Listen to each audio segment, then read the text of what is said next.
Ada soal penangkapan OTT KPK dan itu juga melibatkan Wakil Ketua DPRD.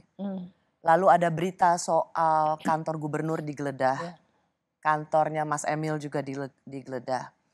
Ada isu atau kasus korupsi yang kemudian selalu dilekatkan dengan Gubernur Jawa Timur pada saat Mbak Kof. Menurut Mbak Kof, apakah ini sesuatu yang menjadi bom waktu yang bisa diledakkan kapan saja? Enggak sih, kalau menurut saya justru ini akan menjadi pertimbangan secara nasional.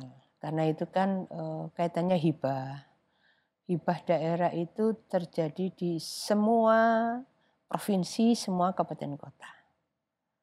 Jadi ketika saya berproses, persiapan kan transisinya ada 8 bulanan ya. Saya konsultasi kepada Pak Dikarwo, saya konsultasi kepada Pak Imam. Banyak hal yang kami konsultasi, termasuk diantaranya dana hibah.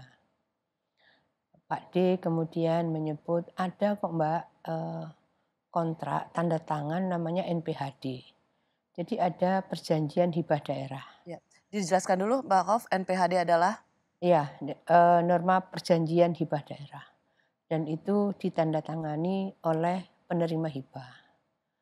Kemudian saya mendiskusikan dengan kawan-kawan butuh penandatanganan fakta integritas.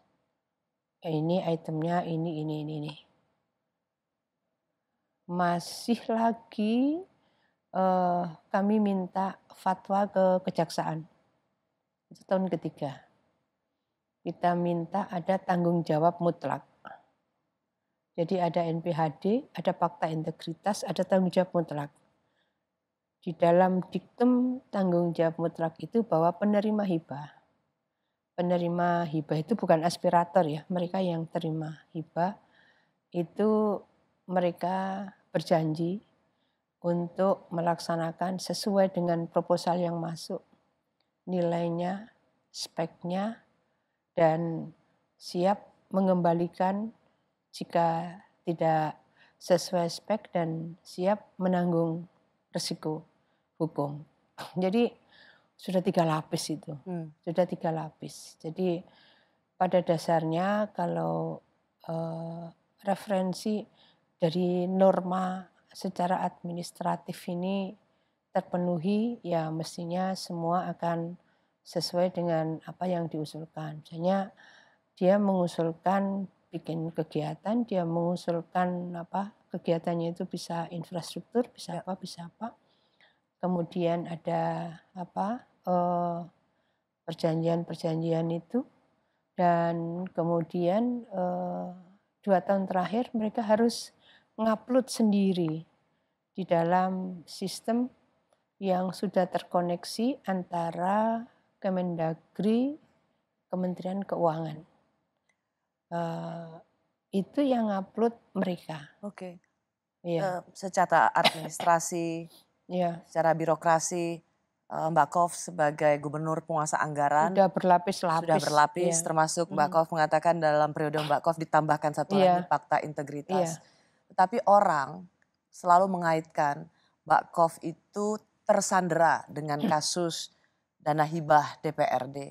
Apa Enggak sih, klarifikasi, insya Allah enggak, insya Allah tidak. Jadi perangkat-perangkat administratif yang ada itu sudah memberikan pagar sebetulnya bahwa penerima hibah itu bertanggung jawab, ada tanggung jawab mutlak tadi. Dan kemudian mereka ngupload sendiri di dalam sistem informasi pembangunan daerah. SIPD ini adanya di Kemendagri, jadi bukan di Pemprov. Ya. Jadi kalaupun kita misalnya ada program yang kemudian kita ingin revisi, maka pemegang kunci, jadi password untuk bisa merubah itu juga di Kemendagri. Jadi semua proses sebetulnya sudah di Kemendagri, sudah terkoneksi dengan Kementerian Keuangan juga. Kenapa saya tanyakan ini, Mbak Kof? Karena di selain nama Mbak Kof yang dianggap susah dicari tandingnya di Jawa Timur, tetapi kemudian orang selalu mengkaitkan dengan kasus korupsi dana hibah DPRD. Dan Mbak Hof, apakah Mbak Hof merasa bahwa ini bisa akan selalu dipakai untuk tadi yang selalu dikaitkan orang, Mbak Hof ini sebenarnya tersandera oleh satu kasus korupsi? Mungkin kalau orang mau cari gitu mungkin, tapi insya Allah nggak ada, insya Allah. Ya. Mbak Hof juga melihat bahwa ini tadi insya Allah tidak. Bagaimana kalau ini selalu dijadikan oleh lawan politik di masa kan kampanye? Mereka tahu penerima hibahnya siapa. Ya kan mereka bisa cek pada kasus-kasus penerima hibah yang kemudian muncul, ya penerima hibahnya yang harus ditanya, pernah enggak mereka ketemu dengan, katakan tim Pemprov, bukan saya misalnya, tim Pemprov ketemu siapa, pernah enggak mereka katakan mau ngupload terus kemudian, kan mereka upload sendiri itu di SIPD, Sistem Informasi Pembangunan Daerah.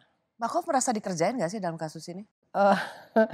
Dinamika politik itu ya begitu, kita harus siap untuk bisa membangun komunikasi sebaik mungkin dan ini akan berseiring dengan kepercayaan masyarakat yang juga harus kita bangun semaksimal mungkin. Ya. Jadi benar dong bahwa Mbak Hof juga merasakan bahwa ini memang dipakai untuk menyandra Khofifah? Saya tidak merasa disandra, karena komunikasi kan tetap bisa kita bangun, kita komunikasikan, tapi bahwa kewaspadaan tetap harus dilakukan. Saya selalu menyampaikan kepada seluruh tim, relawan kita di lapangan cukup banyak, semuanya saya sampaikan jangan overconfident, tetap waspada, kerja keras lahir batin. Jadi keywordnya waspada, kerja keras lahir batin. Iya. Khofifah Indar Parawansa adalah ketum muslimat terlama. Saya ingat pidatonya Kiai Agil Siraj tentu berkelakar ya, Mbak Hof. Menyapa Mbak Hof itu adalah ketum muslimat sampai kiamat. Kapan Mbak Hof akan meregenerasi?